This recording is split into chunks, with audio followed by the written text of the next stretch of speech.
Bonjour à toutes et à tous.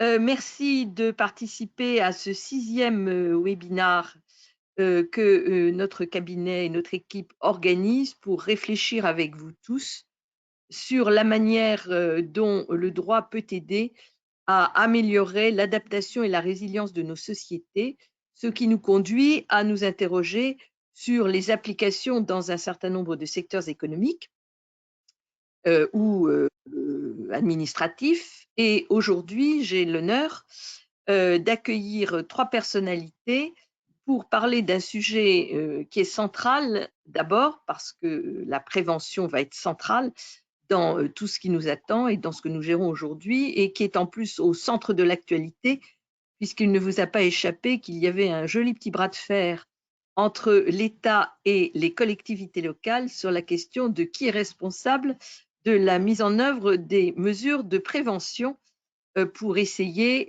que le Covid-19 ne reflambe pas à partir de la semaine prochaine.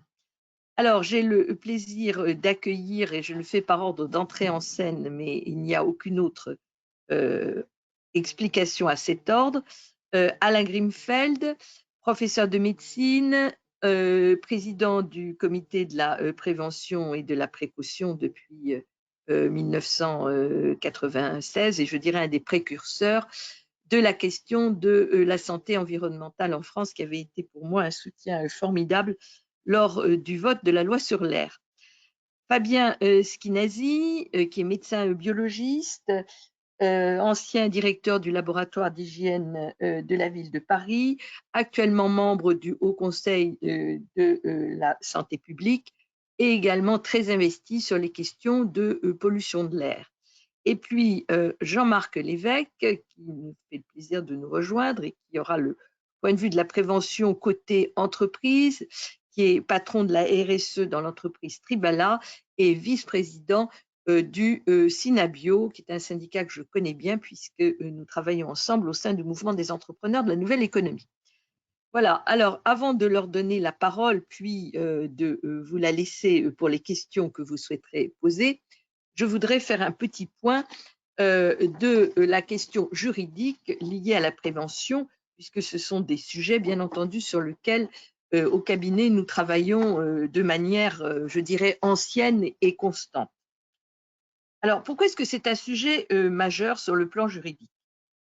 Depuis une vingtaine d'années, on a beaucoup parlé du principe de précaution. Et je fais partie de ceux, avec Alain et d'autres, qui se sont beaucoup battus pour l'application du principe de précaution. Et quelque part, le principe de prévention est un peu passé à la trappe. Le principe de prévention, il est antérieur au principe de précaution. Je rappellerai très brièvement que la prévention consiste à s'attaquer à un risque connu dont la probabilité est inconnue, mais dont le contour du risque est parfaitement connu ainsi que ses effets, alors que la précaution s'attaque à un risque incertain, mais dont les effets pourraient être délétères, et le principe étant de ne pas attendre la certitude sur l'existence du risque pour mettre en œuvre les mesures pour le prévenir. Alors, je ne vais pas partir dans les débats sur le principe de précaution, qui a été fustigé par une grande partie de l'économie française, mais qui en réalité s'applique d'autant moins qu'on en parle d'autant plus. Mais revenons au principe de la prévention qui existe dans notre droit, bien entendu, et depuis beaucoup plus longtemps que la précaution, qui peut s'appeler aussi la prudence. C'est un peu la même chose. Alors, le principe de prévention, il existe dans la charte de l'environnement, comme il existe dans les principes fondamentaux du droit communautaire, donc il est pleinement applicable, et je dirais avec beaucoup moins de difficultés juridiques. La difficulté de la précaution, c'est est-ce que le risque est quand même vraiment incertain ou est-ce qu'il est totalement utopique et qu'il n'y a aucune chance jamais qu'il se réalise. Là, avec la prévention, il n'y a pas de débat de cette nature. Le risque, il existe et on le connaît. Donc, il n'y a pas de débat. Le débat, c'est sur la probabilité et sur le type de mesure à mettre en place. Alors, ce principe de prévention, il est présent dans notre droit sous toutes ses formes, dans le droit pénal, dans le droit civil et dans le droit administratif. Alors, bien sûr, c'est le droit pénal qui interpelle le plus les acteurs, puisqu'ils sont personnellement mis en cause. Et en droit pénal, on a déjà pu voir depuis le début du Covid-19 qu'un certain nombre de personnes avaient déposé des plaintes contre les ministres et le Premier ministre pour précisément mise en danger délibérée d'autrui. On sait quoi la mise en danger délibérée d'autrui, article 223 du Code pénal? Eh bien, c'est la méconnaissance d'une obligation de sécurité ou de prudence. Or, une obligation de prudence, c'est bien une obligation de prévention. C'est exactement la même chose. De la même manière, l'imprudence grave est une faute pénale. Dans l'affaire de l'Erika, qui a donné lieu à l'arrêt de la Cour de cassation de 2012, la responsabilité de Total a été reconnue parce qu'il avait commis une imprudence grave en ne respectant pas les propres règles qu'il s'était fixées à lui-même pour choisir ses bateaux. Par voie de conséquence, on voit bien le débat qu'il y a autour de qui est responsable de la prudence ou de la prévention, et ce débat est totalement dans l'actualité. Je rappelle que les maires ont demandé à ce que leur responsabilité pénale soit revue en disant si on ouvre les écoles, on ne fait qu'appliquer ce que l'État nous demande de faire, nous sommes des exécutants, et le président de la République, le Premier ministre ont dit il n'en est pas question, pas d'amnistie, a dit le président de la République, sauf que ce n'est pas une amnistie, le terme est impropre.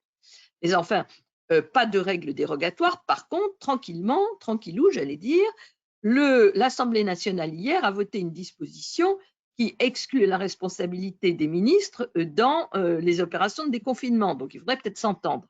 Voilà, mais vous voyez bien le débat autour de qui est responsable de la prévention. C'est ce que je dis en matière pénale est évidemment encore plus juste et vrai en matière civile. L'imprudence ou le défaut de prévention constitue une faute qui engage la responsabilité de son auteur. Si c'est vrai en matière pénale, ça l'est a fortiori en matière civile. Et ça l'est aussi en matière administrative. La responsabilité, elle est engagée du fait du défaut de prévention, voire même parfois du défaut de précaution. Je citerai un cas bien connu qui est celui de l'amiante, où le Conseil d'État a jugé dans un arrêt d'assemblée du 3 mars 2004 que la carence dans la prévention des risques à l'exposition des travailleurs aux poussières d'amiante était constitutive d'une faute de l'État de nature à engager sa responsabilité. Autrement dit, le sujet dont nous allons parler ce matin est un sujet absolument central sur le plan de la responsabilité de tous les acteurs, et je pense que vous ne me contredirez pas dans vos propos, les temps qui viennent vont être les temps de la prévention. Peut-être moins de la précaution, mais de la prévention, parce que nous savons les risques auxquels nous sommes exposés, qu'il s'agisse du risque climatique ou du risque sanitaire ou du risque lié à la disparition de la biodiversité. La question est de savoir comment nous allons nous prémunir collectivement et individuellement par rapport à ces risques. Voilà, j'espère n'avoir pas été trop longue et sans plus tarder, je passe donc la parole à Alain Greenfeld. Alain, tu as la parole.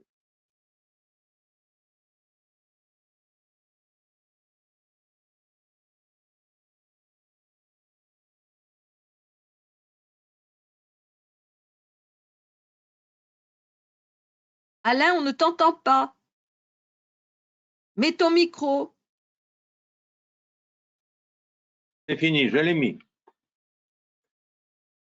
Alors, merci de m'avoir convié. Merci, Madame Lepage.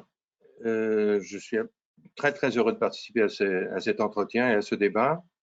De manière délibérée, le sujet étant tellement vaste, étant celui de la résilience et de la prévention, de manière délibérée, donc, je voudrais nous entretenir des relations entre résilience collective et prévention en santé, notamment publique. La résilience en tant que telle au plan individuel et la santé de manière générale étant des sujets beaucoup trop vastes et j'ai peur d'être elliptique. Donc, il s'agira bien de résilience collective et de prévention en santé publique.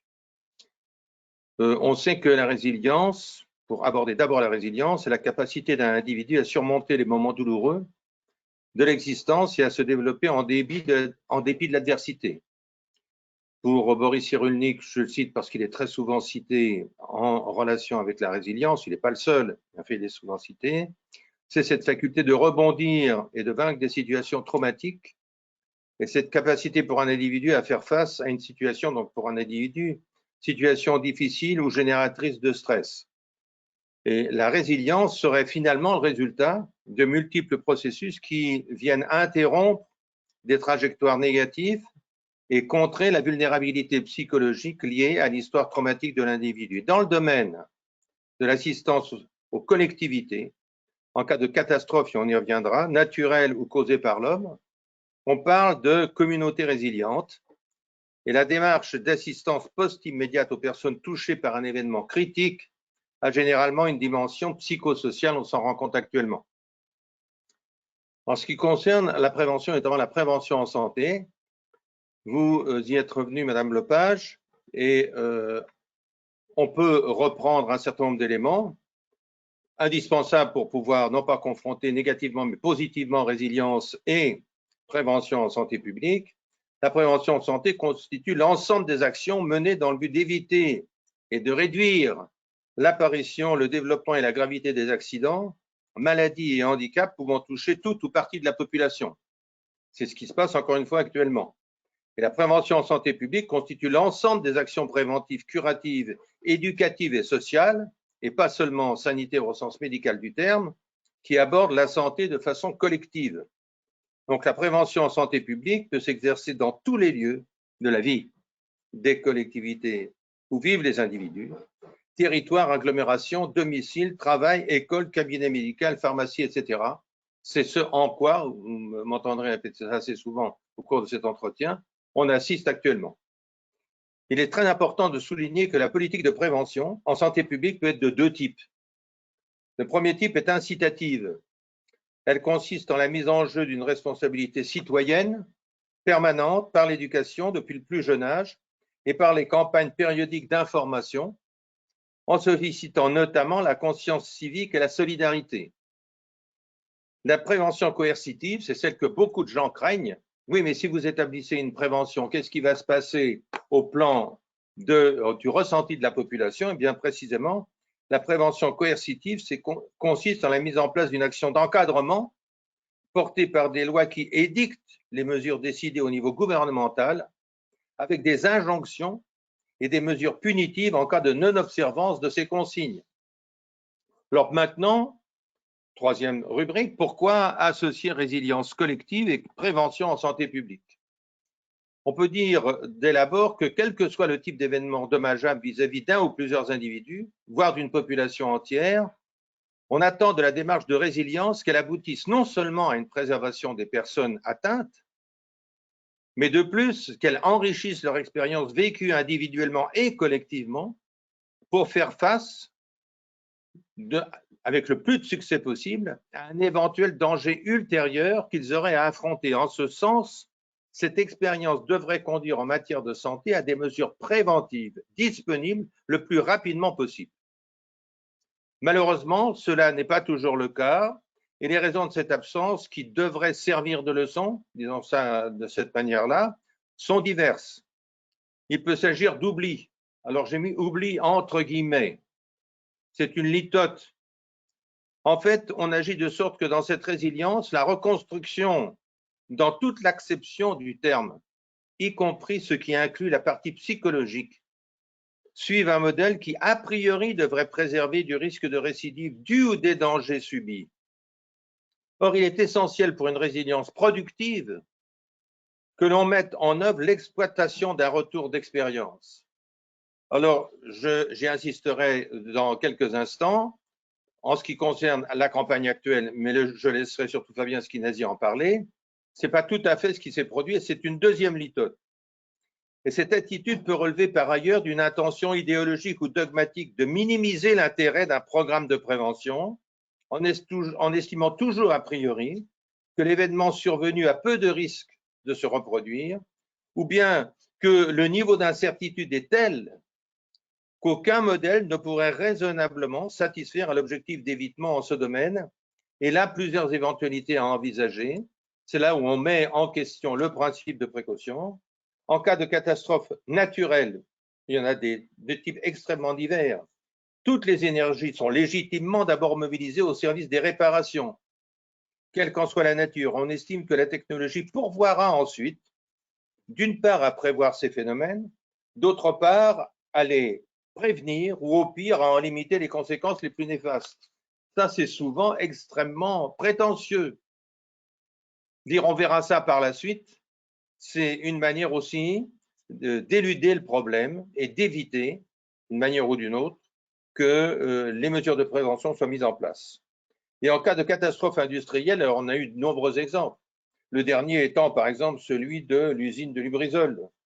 Des documents ont été publiés de sources et de natures diverses sur les causes probables de leur survenue, sur les modes de prévention qui auraient pu ou dû être mis en œuvre, se fondant notamment sur la directive Seveso. Cependant, il apparaît que la réactivité des autorités détenant la responsabilité des prises de décision en la matière soit faible. J'entends surtout les autorités de l'exécutif, soit faible, et surtout axée sur la priorité à accorder aux enquêtes de responsabilité en vue d'indemnisation. Vous savez que c'est un handicap majeur en termes d'exploitation du retour d'expérience. Plus le temps passe entre l'événement qui est survenu et le répertoire qui va constituer le retour d'expérience, et moins ce retour d'expérience sera productif. En cas de pandémie, les dangers et les risques mis en jeu sont différents car ils incluent, et ça c'est absolument notable, une diminution de propagation du danger à l'échelle planétaire possiblement persistante. On n'est plus dans la survenue d'une explosion, même si elle dure quelques jours, va se limiter dans le temps très rapidement. On est là dans une propagation qui dure, on le sait, on le voit, pendant des semaines et des mois. Et la gravité du danger, pour de multiples raisons, réside dans la méconnaissance de l'agent affectant, partiel ou total. C'est ce qu'on va voir, je crois, tout à l'heure, j'en suis certain, avec Fabien Schinnesi. Dans tous les cas, deux chapitres se placent au premier plan. D'abord, l'interprétation scientifique des phénomènes et ensuite la dimension politique des décisions à prendre. L'interprétation scientifique ne peut se fonder que sur une connaissance approfondie des phénomènes. On distingue là immédiatement la nécessité de la recherche et des progrès accomplis pour aboutir au mieux à prévenir la récidive et les conséquences les plus néfastes de cette récidive. La décision revient et doit toujours revenir aux instances politiques. Et ça, c'est une notion absolument essentielle sur laquelle nous avons insisté dans de nombreux comités et nombreux conseils. Il faut nettement séparer l'avis scientifique et la décision politique. Nous avons assisté récemment à un mélange entre les deux. J'édulcore encore là mes propos, et c'est absolument non souhaitable. Et c'est encore une litote. Dans ce cadre-là, notamment, il peut exister une prise de position en ce qui concerne le principe de précaution dont a parlé Madame Lepage tout à l'heure, et précisément l'adoption d'un principe de précaution doit se faire d'une part au plan scientifique, avec le raisonnement qui est un raisonnement scientifique, et d'autre part au plan politique, qui est un raisonnement qui prend en cadre d'autres considérations. On peut faire la différence, si vous voulez, j'aime pas ce terme, mais entre sciences dures et sciences humaines et sociales, il y a des considérations politiques qui n'ont pas à être prises en compte, quelles que soient les circonstances, par les instances scientifiques qui sont consultées. Alors, pour terminer, il est possible de déduire de ce qui suit, de ce qui a précédé dans le domaine conjuguant résilience collective et prévention en santé publique. La prévention en santé est un des champs destinés à préserver la force de cette capacité de résilience dans sa dynamique, qu'il s'agisse de son développement initial ou de son renouvellement, en prêtant toutefois bien attention au fait que la résilience pour un individu, en tout cas de l'espèce humaine, n'est pas infinie, que ces ressources sont des ressources limitées et qu'il ne s'agirait pas de méconnaître toutes les mesures de prévention pour solliciter la résilience à de multiples reprises. Là, on est voué, à mon sens, dans ce cadre-là, à un échec. Donc, il est absolument nécessaire, en termes de prévention, notamment en santé publique, s'adressant à l'ensemble d'une population, de ne pas compter sans arrêt sur la résilience collective qui fera en sorte que, eh bien, on rebondira et on en sortira et tout va bien. Ça, à mon sens, ça n'est pas possible. Non seulement ça n'est pas possible, mais ça n'est pas souhaitable et il faut absolument corriger cette attitude. Et on peut dire que malheureusement, dans notre pays, la culture, ce n'est pas un terme que j'adore non plus, mais la culture de prévention n'est pas au premier plan et pas suffisamment au premier plan. Et j'insisterai sur un dernier point.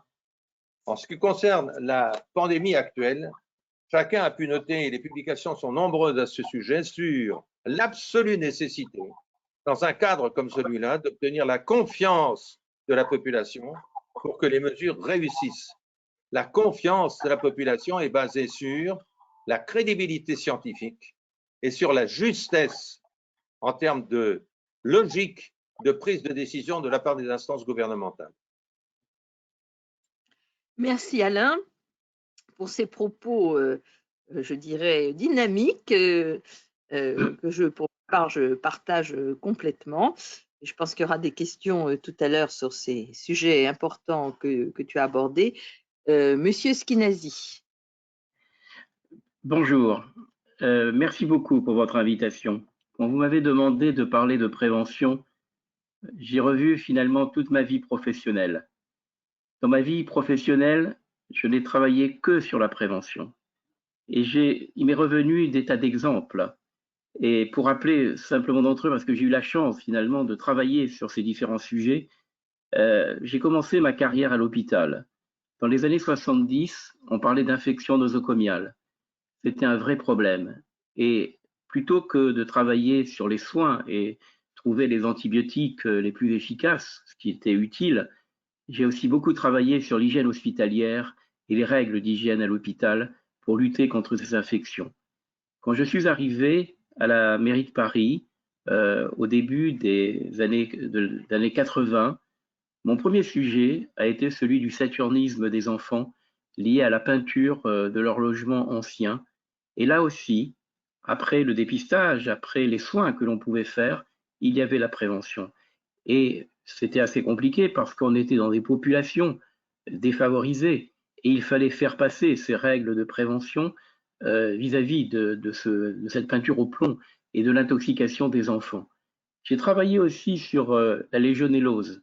La légionellose, elle est liée à une bactérie qui a profité en fait de notre environnement moderne et de nos technologies, notamment sur les aspects de la climatisation, et là aussi, et également les réseaux d'eau chaude sanitaires. Et là aussi, j'ai beaucoup travaillé sur la prévention, les différentes règles, faire passer ça dans des guides de recommandations, puis après dans la réglementation, là aussi la prévention. Je pourrais continuer sur des tas d'autres exemples parce que dans ma carrière, j'étais amené aussi à travailler sur la pollution atmosphérique et notamment la qualité de l'air à l'intérieur des bâtiments. Mais tout récemment, évidemment, le sujet du Covid-19 qu'on a commencé à connaître au mois de janvier, en fait, à chaque fois dans ma carrière, on a les connaissances scientifiques qui arrivent assez vite. On arrive à cerner le problème et à trouver les solutions. Pour le Covid-19, on s'est très vite aperçu qu'il s'agissait d'un virus à tropisme respiratoire et qui se transmet de manière interhumaine. Et en fait, ce virus a profité, pour ça qu'il est pandémique, d'abord, il était inconnu de notre organisme, mais surtout ce virus a profité de notre vie habituelle, de notre vie quotidienne, il a profité de nos regroupements habituels, il a profité de nos technologies, puisque aujourd'hui, l'inquiétude aussi se porte sur les systèmes de climatisation et si ces systèmes ne peuvent pas également favoriser la diffusion de ce virus. Là aussi, il y a des règles à respecter et ces règles, elles sont simples. Malheureusement, alors que j'avais travaillé il y a une douzaine d'années sur la pandémie grippale et que nous avions déjà défini un plan pour lutter contre cette pandémie grippale, bon, on a eu de la chance, elle n'est pas arrivée, mais nous avions déjà tout écrit. Et en fait, au mois de janvier, on a commencé à regarder ce virus qui était en Chine. On l'a vu de loin, et puis on n'en a pas pris plus d'importance, ça n'a pas pris plus d'importance. Puis ensuite, on l'a vu arriver à nos portes, dans le nord de l'Italie. Là aussi, on s'est dit, il est en Italie, leurs services de réanimation ne sont pas très équipés, etc. Et puis il est arrivé chez nous. Et il est arrivé chez nous brutalement, dans une impréparation totale, malheureusement, alors que les règles de prévention, nous les avons et nous les répétons. Malheureusement, cette impréparation a fait que le virus a diffusé très facilement dans la population et qu'aujourd'hui, on a l'impression qu'on court après ce virus alors qu'on aurait pu tout à fait anticiper. Et la prévention, c'est de l'anticipation. Très rapidement, on définit des mesures de prévention, des mesures barrières, et on informe la population de la manière dont on se protège de ce virus. Alors, moi, je suis inquiet aujourd'hui parce que, d'abord, on a été obligé de confiner la population. Malheureusement, c'était le pis-aller, on ne pouvait plus faire autrement. Nos services de réanimation allaient déborder, on allait avoir beaucoup plus de morts qu'on a aujourd'hui, et donc il a fallu se confiner. C'était vraiment pas la solution. On n'avait jamais, dans le plan pandémie grippale, imaginé qu'on allait confiner la population. On avait d'autres moyens pour lutter contre ce virus respiratoire, et bien là, on a été obligé de se confiner. Alors ce confinement, bien sûr, il a permis de faire baisser la courbe épidémique, mais demain, nous avons défini aussi des règles de prévention. Je travaille depuis le mois de mars, j'allais dire sans arrêt, au Haut Conseil de santé publique. Nous publions des avis les uns après les autres pour donner ces règles d'hygiène, ces règles de prévention, ce qu'il faut faire. Mais je m'aperçois que la population n'a pas toujours bien compris le sens de nos mesures de prévention. C'est un virus respiratoire qui se transmet directement d'une personne à l'autre, donc le regroupement permet très facilement la diffusion de ce virus, donc il faut éviter ces regroupements et la distance entre les personnes, mais également ce virus par les mains, se transmet aussi par les mains, donc l'hygiène des mains, mais ça fait partie des règles habituelles dans mesure d'hygiène, mais on est en train de faire croire que ce virus se trouve dans notre environnement. Et c'est faux. Ce virus, comme tout virus respiratoire, il disparaît très rapidement.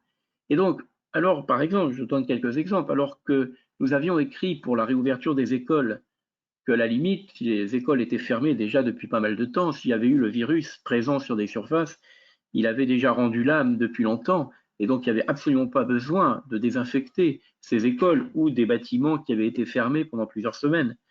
Et donc on a écrit qu'il fallait simplement nettoyer et remettre en propreté ces bâtiments. Eh bien non, j'apprends aujourd'hui que le mot désinfection est un mot magique, et donc on va utiliser l'argamanu, de l'eau de javel, qui est déjà presque en pénurie, comme les gels hydroalcooliques à un moment donné, et comme les masques, et donc on va polluer notre environnement avec tous ces désinfectants qui ne sont pas forcément utiles. Donc il y a d'autres exemples de ce type-là. L'inquiétude aussi, c'est que la population ayant très peur de ce virus veuille se protéger d'une autre manière, de ne pas prendre les transports en commun et donc prendre sa voiture. Et donc, nous avions mis en place un certain nombre, déjà on avait parlé des aspects du changement climatique, et donc on avait évoqué les problèmes de pollution atmosphérique. Nous avions évoqué déjà cette problématique, et j'ai peur qu'après cette période de confinement, on reparte finalement sur des choses les pires que nous ne voulions pas voir, et qu'on recommence à dégrader notre environnement, alors que c'est l'inverse qu'il faudrait faire, et pouvoir protéger notre environnement et profiter en fait de cette période de confinement pour réfléchir aux mesures que l'on pourrait prendre pour le monde de demain. Tout à l'heure, Alain Grinfeld parlait de la confiance. Je pense que c'est un maître mot.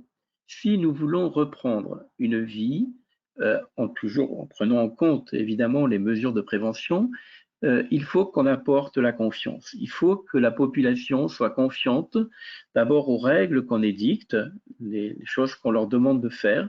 Il faut qu'ils comprennent tout l'intérêt de le faire, et parfois je m'aperçois qu'on n'a pas tout à fait compris ce qu'on était en train de dire. Alors c'est un virus respiratoire, il ne faut pas l'oublier, donc la transmission par ces gouttelettes, parfois par l'air, donc il faut être très prudent là-dessus, et parfois la population n'a pas toujours bien compris le sens de ces mesures que l'on donne. Mais aussi, il faut que pour la reprise économique, parce que l'économie a pris un sale coup pendant ces quelques semaines de confinement, il faut que la population revienne dans les écoles. Et je sens l'inquiétude des maires je sens que on s'inquiète de la reprise de cette activité, donc on va aller de manière très ralentie. Et je pense aussi à la vie économique et à nos commerces. Et parfois, je me pose la question et je me dis au Conseil de santé publique, nous proposons un certain nombre de mesures barrières de prévention et effectivement, c'est plusieurs lignes de barrières que l'on propose. Les unes principales, première ligne de défense, et puis il y en a d'autres mesures qui viennent en plus. Et je me dis, mais il ne faut pas non plus tuer le commerce, c'est-à-dire qu'il ne faut pas donner des mesures trop draconiennes parce qu'à ce moment-là, la population, les commerçants d'abord ne pourront pas pouvoir faire toutes ces mesures, et parfois certaines d'entre elles ne sont pas utiles, donc autant le dire, mais aussi il faut que la population ait confiance dans la reprise.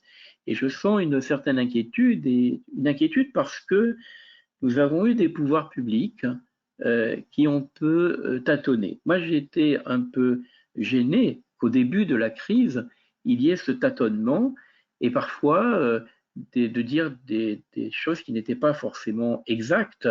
L'inutilité du masque était une erreur. On ne peut pas dire que le masque est inutile dans un virus à transmission respiratoire. On peut dire qu'on peut se fabriquer soi-même un masque en tissu comme on le fait aujourd'hui. Pourquoi on le dit aujourd'hui et on ne l'a pas dit hier, alors que ça aurait été déjà une mesure de confiance pour la population? On nous dit qu'on va aujourd'hui tester. Alors on entend dans la bouche de tout le monde, on va tester, mais tester qui et comment? Comment on va, à partir d'un diagnostic de la maladie, d'une personne qui souffre de cette maladie, repérer les sujets contacts? Est-ce qu'on a aujourd'hui les moyens de le faire? Est-ce qu'on a suffisamment de tests? Moi, je m'aperçois que parfois, dans cette politique finalement de prévention qui n'en était pas forcément une, on a parfois abandonné des collectivités, je pense aux personnes âgées. Parfois, elles ont été oubliées, abandonnées. On les a laissées un peu se débrouiller et on a pensé plus à l'hôpital, aux soins de réanimation que l'on pouvait donner.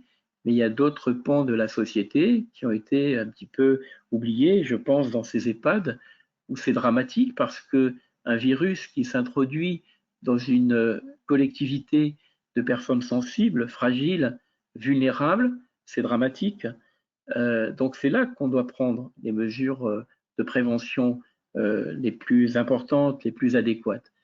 Alors, bon, on a passé du temps à se confiner, on a fait attention, surtout les personnes vulnérables ont fait attention.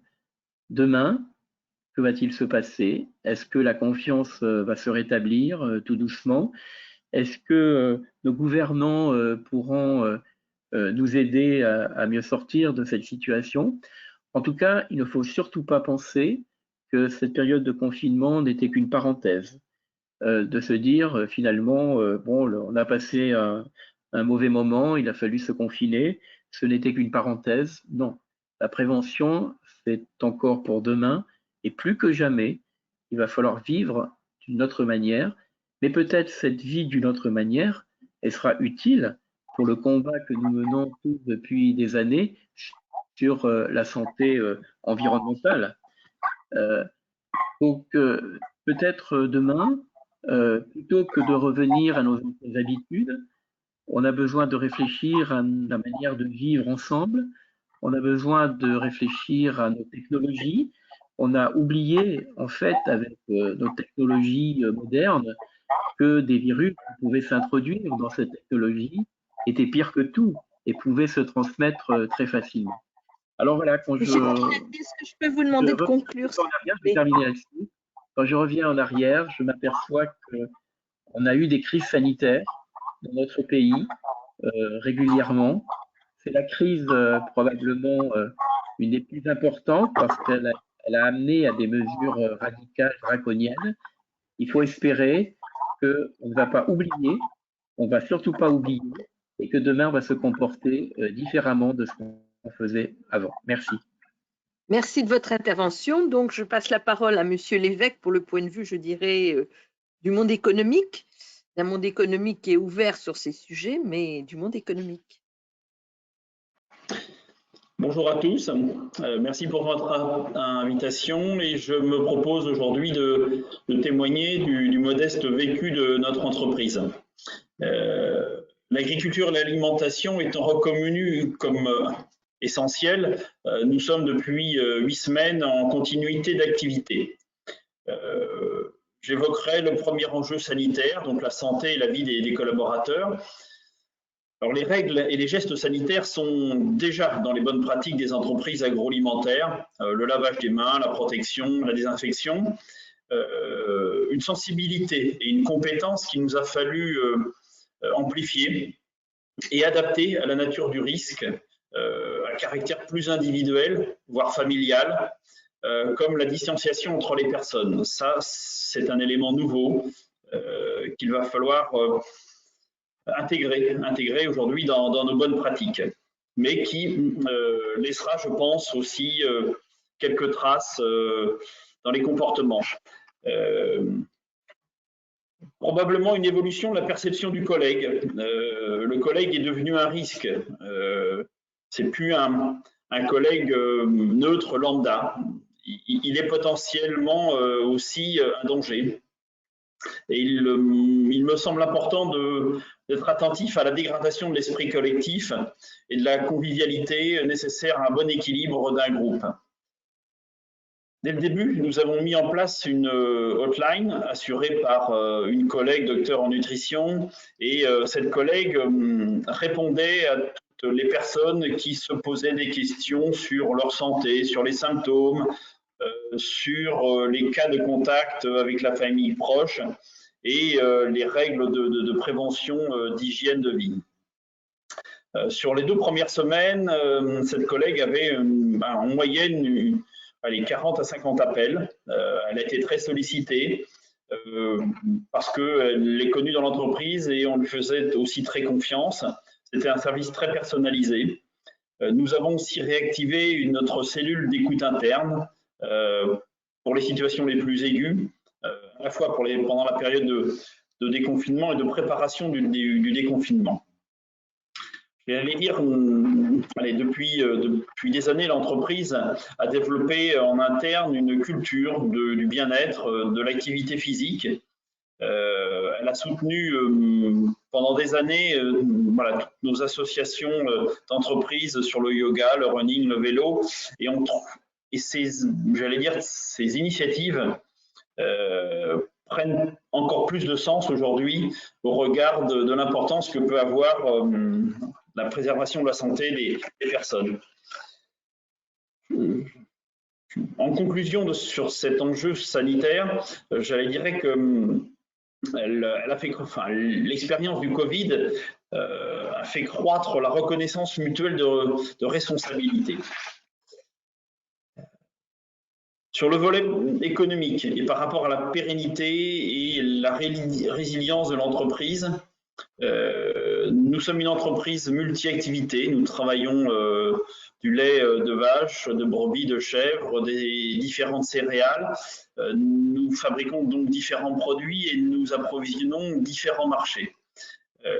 On s'aperçoit que cette multi-activité, qui est une source de complexité dans un monde où tout le monde veut se spécialiser et devenir hyper performant, est parfois nécessaire, parfois utile. Nous avons donc été en suractivité sur certaines activités, notamment l'ultra frais, sur l'activité bio, qui est plus de la moitié de notre activité. Par contre, sur d'autres secteurs, la restauration, les fromages, nous sommes en sous-activité ou en arrêt. Il a donc fallu en interne mettre en place de la mobilité, de la solidarité. Alors c'était déjà un petit peu dans nos modes de fonctionnement avec une certaine flexibilité. Par contre, on s'est aperçu que mobilité supposait aussi une plus grande polyvalence des opérateurs. Et je pense qu'il faudra probablement qu'on retravaille sur cet aspect-là. Opérateur en atelier, mais entre administratif et puis personne en atelier. Sur les collaborateurs administratifs, bureaux, nous avions tenté dans l'entreprise à plusieurs reprises de mettre en place des opérations de covoiturage pour limiter l'impact des trajets domicile-entreprise. Ça n'a pas été une réussite. Et suite à ces échecs, on a plutôt porté notre investissement sur le télétravail. Nous étions en période de test. Les circonstances nous ont donné raison parce qu'il a fallu très vite monter en charge et en quelques jours, l'obligation de confinement nous a permis de mettre en place ce télétravail. Notre secteur d'activité, c'est de transformer des produits agricoles bruts pour les rendre en denrées alimentaires. Plus de 90% de nos approvisionnements sont locaux autour des ateliers, notamment pour le lait, ou nationaux pour les céréales. La grande majorité de ces achats se font par le biais de contractualisation et de partenariats sur du moyen terme. C'est une forme de relation sécurisante à bien des égards. Nous ne procédons pas par des achats spot sur le marché, donc nous avons eu peu ou pas de rupture de matières premières ou d'ingrédients. Le seul risque que nous avions identifié à terme, si le confinement avait dû se prolonger, c'était sur des denrées exotiques, et notamment des fruits qui rentrent dans la composition de certains yaourts. Par contre, un autre composant nécessaire à notre activité, ce sont les emballages. Et là, j'allais dire que les années d'éco-conception et de simplification de nos emballages révèlent alors un nouvel intérêt. Moins vous avez d'emballage, et moins vous avez de complexité à vous en approvisionner. Par contre, si le confinement avait dû se prolonger, probablement que nous aurions été contraints de cesser certaines fabrications, car une partie des fabrications des emballages, et notamment le verre, ne se font plus en France, ne se font plus en Europe et parfois se font beaucoup plus loin, notamment en Europe de l'Est. Quand je parle de relations avec l'agriculture, depuis des années, nous travaillons avec ces partenaires sur le retour de la biodiversité dans les territoires agricoles, qui a perdu plus de 30% de sa biodiversité. Et notamment, nous avons des programmes d'agroforesterie, donc de reconstitution de haies qui chaque année sont détruites. Et donc, ça nous semble important, oui, en lien direct avec nos secteurs agricoles, de retravailler sur cette biodiversité qui nous protégera probablement de tous ces enjeux. Ce qui nous est apparu important aussi pendant cette période, c'était toute la communication interne. Chacun avait besoin, en totale transparence, de savoir comment se portait l'entreprise, comment se portaient les ateliers, qui était malade, qui ne l'était pas, qui rencontrait des difficultés. Et donc, la direction a mis en place un petit flash info de 15-20 minutes tous les midis, avec le témoignage de quelques collègues et puis les grandes lignes de l'activité. Cette initiative, je pense, a été très utile. Dans mes fonctions, en dehors de l'entreprise, j'ai celle de vice-président du Synabio. Et cet organisme professionnel, pendant toute cette période de crise, a accompagné les TPE et les PME qui n'avaient pas forcément de source d'information, qui n'avaient pas forcément une lecture ni une capacité à interpréter. Et c'était nécessaire pour elles d'avoir ces éléments. Et puis nous avons entre collègues partagé les bonnes pratiques dès le début. Qu'est-ce qui est efficace, ce qui ne l'était pas, qu'est-ce qui peut être utile à l'autre. Et cette écoute et ce partage a été probablement très utile à tous et à chacun. J'espère avoir résumé au plus juste notre approche de la résilience et de la prévention. Merci de votre écoute et puis à votre disposition pour toutes vos questions et suggestions surtout. Merci. Merci beaucoup. C'était très intéressant parce que très concret de voir comment une entreprise s'est adaptée durant cette période. J'ai peut-être tout de suite une question à vous poser, Monsieur l'évêque, avant qu'on passe aux questions de nos participants. qu'est-ce que vous en tirez comme règle, à la fois au niveau de votre entreprise et au niveau du Synabio, pour les mesures de prévention à prendre pour le futur, pour ce qui vient maintenant? Alors, ce que j'évoquais tout à l'heure, c'est que nous avons déjà, nous, depuis fort longtemps, des règles et puis des pratiques. Ce qui est très nouveau et ce qui sera, je pense, à intégrer demain, c'est cette distance entre les personnes. Et là aussi, c'est pas toujours compatible avec nos activités, notamment dans certains ateliers de fabrication de fromage à la louche ou de beurre. Bon, voilà, c'est des éléments très nouveaux. Je pense que ce sera principalement ça, plus peut-être, je vais dire, un renforcement de nos démarches en matière d'approvisionnement. On s'est aperçu qu'on n'a pas manqué de matières premières à la différence d'autres activités. Voilà, je pense que toutes ces initiatives de responsabilité sociétale ont contribué et vont contribuer demain à plus de résilience. Et est-ce que les règles est-ce que la proximité est un critère qui pour vous devient plus important? La capacité de pouvoir s'approvisionner à des distances, disons, modestes. Oui, cette proximité, nous l'avons depuis des années, nous l'avons travaillé, nos filières sont effectivement des filières courtes. Nous tentons aussi d'être en proximité sur nos marchés, nous ne rêvons pas de grand export. Et oui, probablement que ces éléments de choix d'entreprise portent aujourd'hui leurs fruits. Merci beaucoup.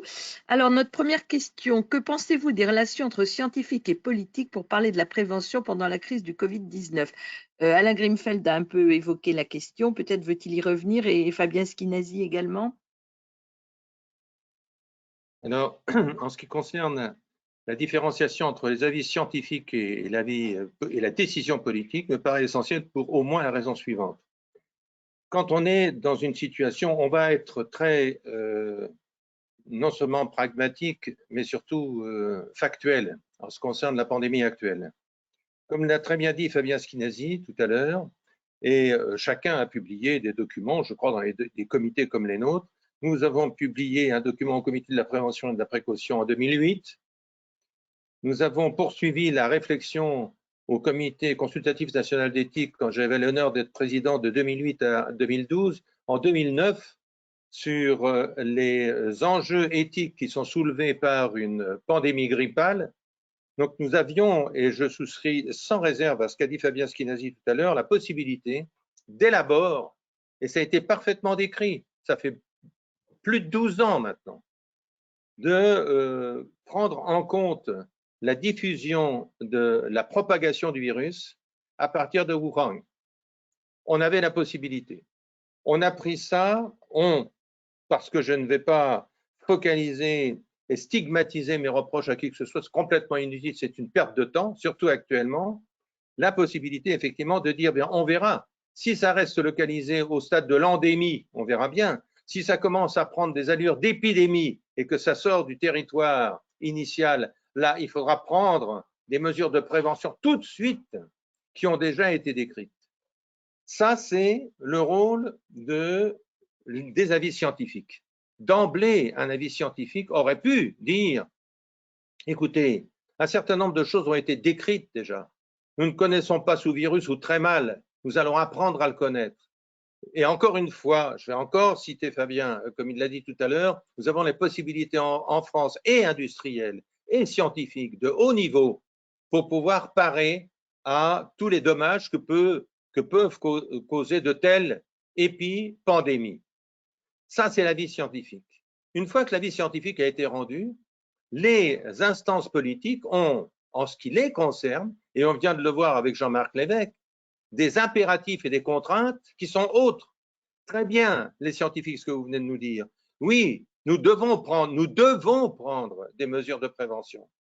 Mais maintenant, nous allons prendre en considération aussi tous les impératifs économiques et sociaux, pour faire référence au Conseil économique, social et environnemental, qui sont aussi des impératifs dont nous devons prendre compte en ce qui concerne la vie, l'existence de la population dont nous avons la responsabilité. Donc, il est absolument essentiel qu'une fois l'avis scientifique rendu, les politiques disent on prend en compte telle ou telle partie, et puis nous avons à prendre en compte aussi d'autres parties. Ce que je veux dire, c'est qu'on ne peut pas entendre, et c'est le moins que je puisse dire, des instances politiques qui disent puisque les scientifiques nous ont dit que, nous faisons en sorte que. Non, jamais l'avis scientifique est rendu, il est absolument indispensable. Indispensable aussi que les instances politiques s'appuient pour une part sur les avis scientifiques pour prendre leurs décisions face à la population.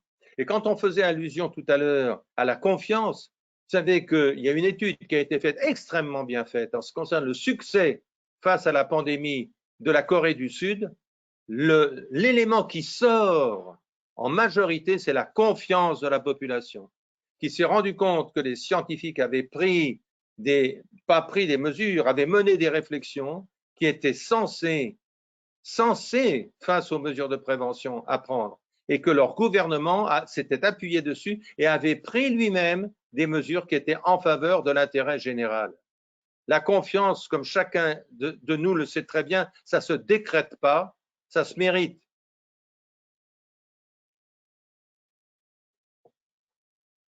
Fabien Schinazi, vous voulez rajouter un mot? Oui, je partage bien sûr mais en fait, dans toute ma vie professionnelle, c'est ce que j'ai connu. Les scientifiques, chacun doit rester à sa place. Le scientifique, il a un avis scientifique, il éclaire le politique, le décideur, mais c'est pas lui qui prend la décision. C'est la personne qui est en charge de prendre cette décision, qui va la prendre en fonction d'autres impératifs, comme l'a dit Alain. Et donc, il ne faut pas mélanger les genres. Les scientifiques, ils sont là pour donner des informations. Moi, j'ai toujours fait ça dans ma vie professionnelle. Quand j'ai travaillé à la mairie de Paris, j'arrivais avec mes avis scientifiques, mes travaux, pour montrer ce qu'il en était réellement. J'avais aussi des modalités de gestion sanitaire. Le scientifique m'a proposé des modalités de gestion sanitaire d'un problème de santé publique, mais c'est tout, ça s'arrête là. Et il ne faut pas mélanger les genres. Or, dans cette crise sanitaire que nous avons connue, nous avons mélangé les genres. Quand un politique dit « je ne ferai que ce que les scientifiques m'ont dit », c'est pas comme ça qu'il faut faire. Le scientifique, lui, il n'a pas toutes les données du problème.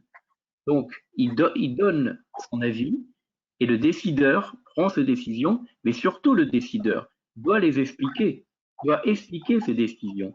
C'est la notion de confiance, c'est-à-dire que quand on a pris une décision, il faut pouvoir l'expliquer. Et souvent, dans la crise que nous avons connue, les décisions, même parfois contradictoires, ne sont pas expliquées. On ne sait pas pourquoi on a pris cette décision. Et ce n'est pas le scientifique qui a pris la décision, c'est le politique, mais lui doit expliciter sa décision pour que les personnes comprennent bien ce qu'on attend d'eux. Et malheureusement, parfois, alors je dois dire aussi, pour terminer là-dessus, pour ne pas être trop long, mais nous avons aussi un parasitage de notre société avec tous les médias, tous les réseaux sociaux qui apportent aussi leur langage. Et donc, il y a un genre de cacophonie de l'information scientifique. Aujourd'hui, les publications sortent sans aucun contrôle et on prend tout comme argent comptant. La petite publication qui est faite en urgence, qui aurait dû passer par les pairs, être validée scientifiquement et autres, elle ne l'est pas faite. Et donc, on prend tout ce qui arrive et tout est à égalité, tout est au même niveau. Non, il y a besoin aussi de réfléchir sur les informations scientifiques que nous avons quotidiennement et on ne décide pas d'un avis scientifique sur un plateau de télé, ça se décide dans la communauté scientifique qui, par consensus après, donne par la même voie ce consensus scientifique et on ne fait pas un débat scientifique sur des plateaux de télévision. Alors oui, c'est vrai, mais notre société est devenue comme cela. Mais dans ce que vous êtes en train de dire, ça me renvoie à quelque chose qui est très important et qui est légal. C'est la différence et la grande séparation entre évaluation du risque et gestion du risque. Ça, c'est un principe absolument fondamental de tout notre droit. Celui qui évalue le risque n'est pas celui qui le gère. Et les responsabilités des uns et des autres, parce que c'est toujours la responsabilité qui est derrière, n'est pas la même. Et la confusion des genres est aussi une confusion des responsabilités, donc une disparition des responsabilités. Et ça, c'est quand même extrêmement préoccupant. Alors, question suivante, comment arrive-t-on à manager une équipe à distance en télétravail, surtout pour prévenir la contamination? C'est peut-être pour vous cette question, Monsieur l'évêque.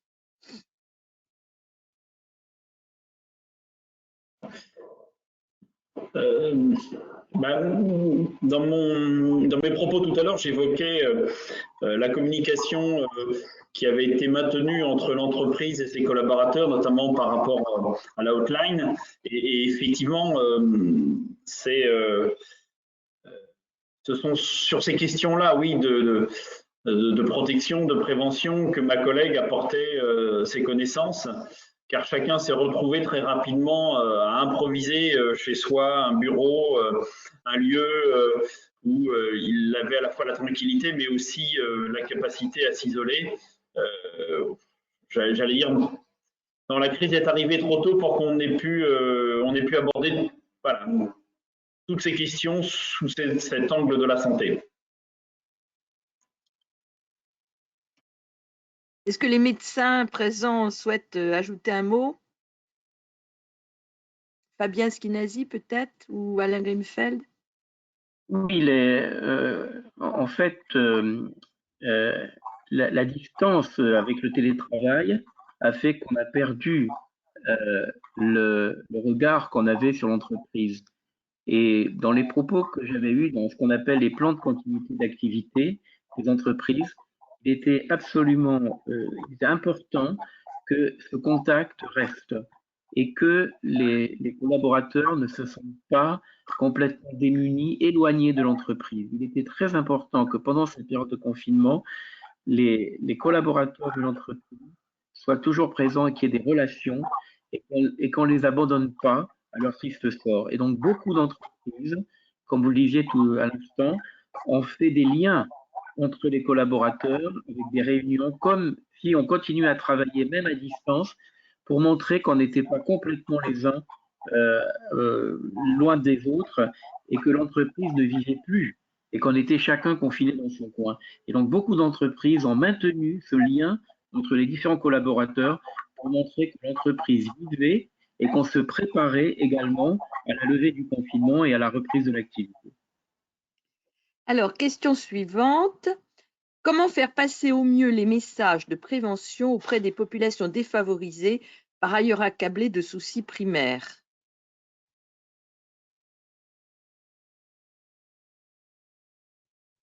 Qui veut répondre à cette question? C'est une bonne question. En fait, je donnais l'exemple tout à l'heure du saturnisme infantile et donc vis-à-vis de populations défavorisées, dans des difficultés, et il fallait pourtant leur faire passer des messages sanitaires. Et bien là, il faut s'appuyer sur des relais.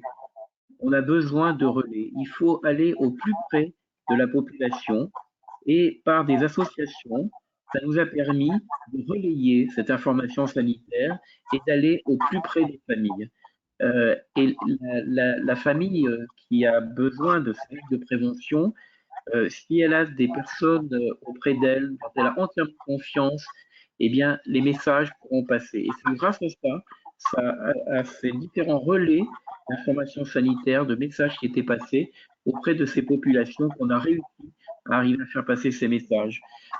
Donc, on a absolument besoin de différents relais qui vont auprès de ces populations-là, qui sont souvent un peu exclues de ces messages sanitaires. Il faut que ces messages arrivent jusqu'à elles, parce que c'est elles qui payent souvent aussi un lourd tribut à ce problème de maladie. Également, je pense à des collectivités de personnes vulnérables. Il faut vraiment démultiplier les relais d'information et faire passer les messages. Et j'entendais tout à l'heure Monsieur l'évêque parler d'une personne dans votre société qui répondait aux questions, qui avait ce lien avec les gens. C'est comme ça qu'on peut faire passer, par ce sentiment de confiance auprès des personnes, tous ces messages qu'on peut apporter.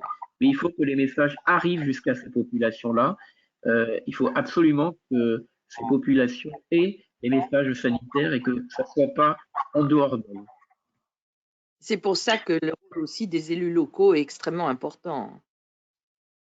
Alors, nous travaillons depuis des années avec des organismes comme la Banque alimentaire, les Restos du Cœur ou le Secours populaire. Je pense que ces structures qui étaient très, très sollicitées et qui le sont encore et que nous approvisionnons ont la capacité, je pense, d'informer ces populations, car ces populations viennent vers ces structures pour se procurer une partie de leur alimentation. Et moi, je pense que c'est le moment idéal pour évoquer avec elles leurs soucis quotidiens et comment peut-être améliorer leur prévention.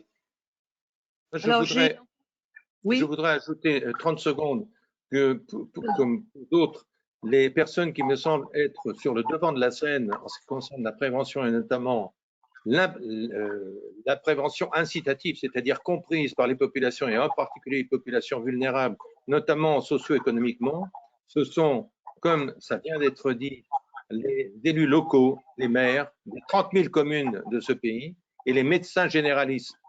Il est absolument indispensable qu'ils soient chargés de cette tâche. D'ailleurs, pour les avoir interrogés, quand j'ai eu l'honneur de présider un certain nombre de groupes de travail lors du Grenelle de l'environnement, les élus locaux et les médecins généralistes sont prêts à faire effectivement ce qu'il faut pour mettre en place un système de prévention en France qui soit efficace. Alors, peut-être la dernière question. Sur le télétravail, est-ce que M. Lévesque compte, dans l'après-Covid, repenser la place du télétravail compte tenu de sa généralisation, bon gré mal gré, compte tenu aussi du relatif échec du covoiturage?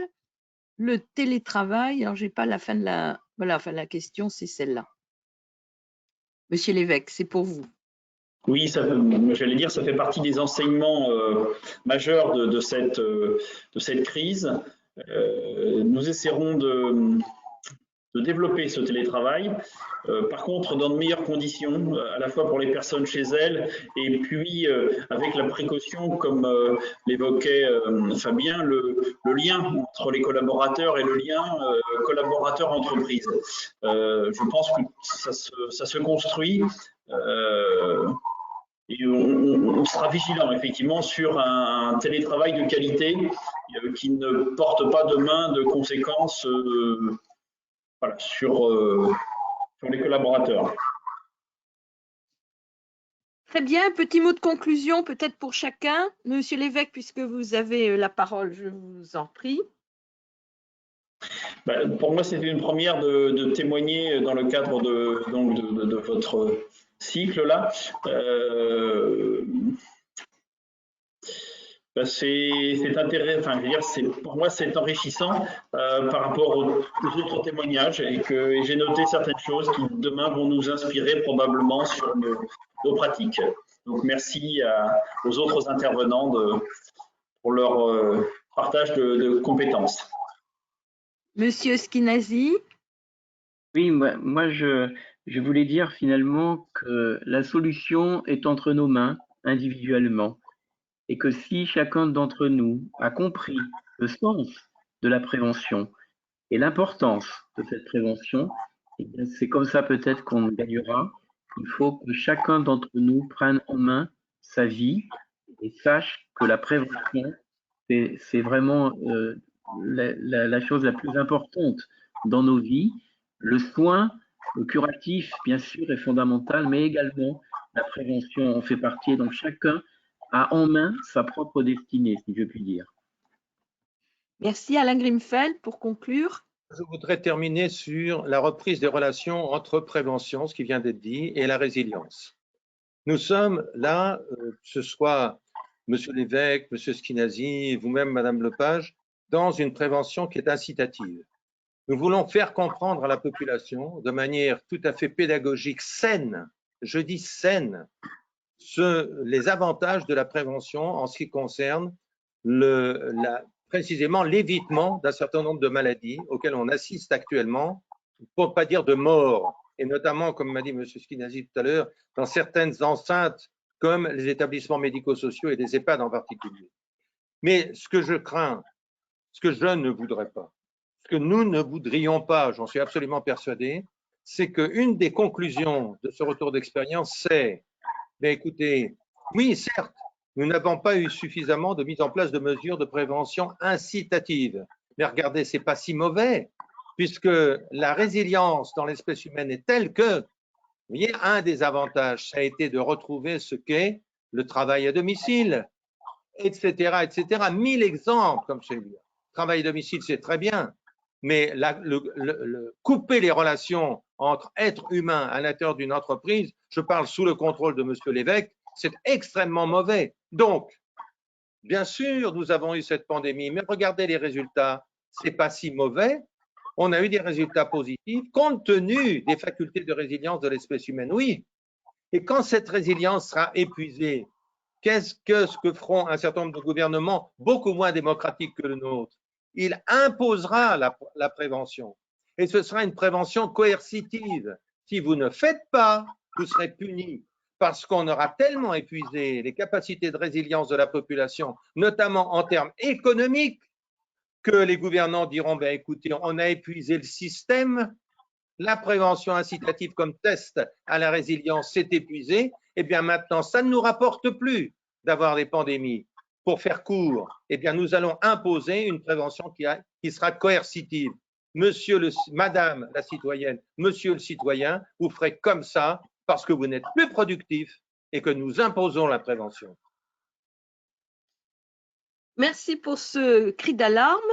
Bon, je pense que c'était un webinaire particulièrement intéressant et qui pose vraiment des questions majeures sur le plan sanitaire, mais aussi économique et politique.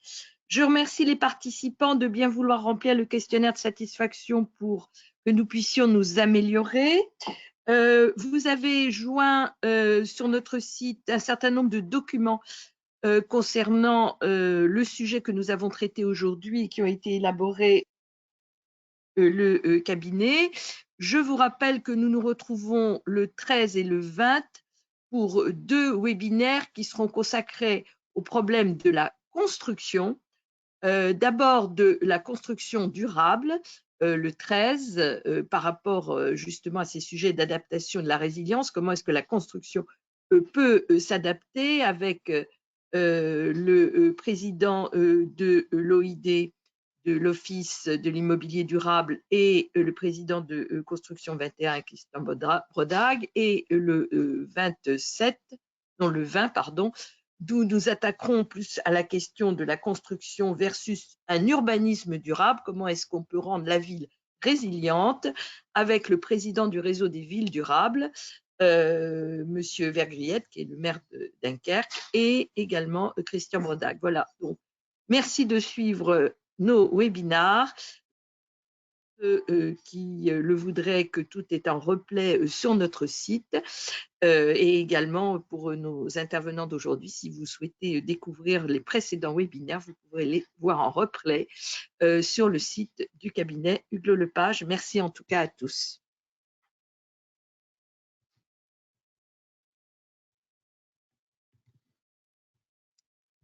Et voilà.